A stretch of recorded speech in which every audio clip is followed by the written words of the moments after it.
Hello കൂട്ടുകാരെ, നമ്മളിന്നിവിടെ ഉണ്ടാക്കാൻ പോകുന്ന ഒരു ഉലുവായില തോരനാണ്. ഉലുവായില എല്ലാവർക്കും പരിചിതമായിരിക്കുമല്ലോ അല്ലേ. ഇത് ഉലുവായിലയെല്ലാം ഞാൻ കഴുകി നല്ല വൃത്തിയാക്കി അടർത്തി വെച്ചിരിക്കുന്നതാണ്.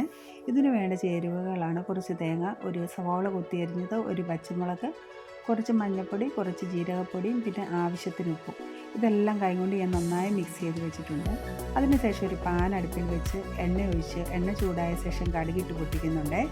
കടുകെല്ലാം നന്നായിട്ട് പൊട്ടിയിട്ടുണ്ട്. ഈ പൊട്ടിക്കഴിഞ്ഞ കടുകിലേക്ക് നമ്മൾ ചേർത്ത് വെച്ചിരിക്കുന്ന അരപ്പ് ഇട്ട് കൊടുക്കണം കേട്ടോ.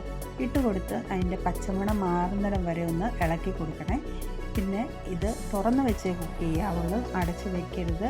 അതുപോലെ തന്നെ ലോ ഫ്ലെയിമിലായിരിക്കണം.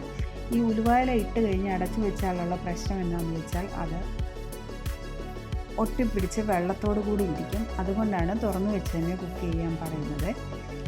ഏകദേശം ഇതിൻ്റെ പച്ചമുളകൊക്കെ മാറിയിട്ടുണ്ട്. നമ്മൾ ഈ ഉലുവായിലയും കൂടെ അതിൻ്റെ മുകളിലേക്ക് ഇട്ട് കൊടുക്കുവാണ്. ആ അരപ്പുമായിട്ട് ഈ ഉലുവായില നന്നായിട്ടൊന്ന് മിക്സ് ചെയ്യണം കേട്ടോ. ഭയങ്കര നല്ല സൂപ്പർ സ്മെല്ല് വരുന്നുണ്ട് കേട്ടോ, പറയാതിരിക്കാൻ പറ്റുന്നില്ല. ഉലുവായിലയ്ക്ക് അല്ലെങ്കിലും ഒരു നല്ല സ്മെല്ലാണ്.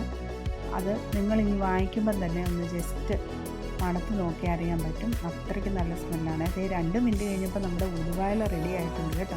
എങ്കിലും ഒന്ന് തട്ടിപ്പൊത്തി ഞാൻ വെക്കുവാണ്. ഈ തോരൻ അടിപൊളിയായിട്ട് റെഡി ആയിട്ടുണ്ട്. ഇനി ഞാനൊരു പാത്രത്തിലേക്ക് ഇത് പതുക്കെ മാറ്റുവാണ്. മാറ്റിയിട്ട് നമുക്കിപ്പോൾ ഇത് ചോറിൻ്റെ കൂടെ കഴിക്കാൻ സൂപ്പറായിട്ടുള്ള ഒരു തോരനാണ്. അതുപോലെ ഈസി ആയിട്ട് കുക്ക് ചെയ്യാൻ പറ്റും. പിന്നെ ടേസ്റ്റിൻ്റെ കാര്യം നമുക്ക് മാറ്റി നിർത്താൻ പറ്റത്തേയില്ല. ഒരു പ്രാവശ്യം നിങ്ങൾ ട്രൈ ചെയ്താൽ തീർച്ചയായിട്ടും വീണ്ടും ട്രൈ ചെയ്യും. താങ്ക്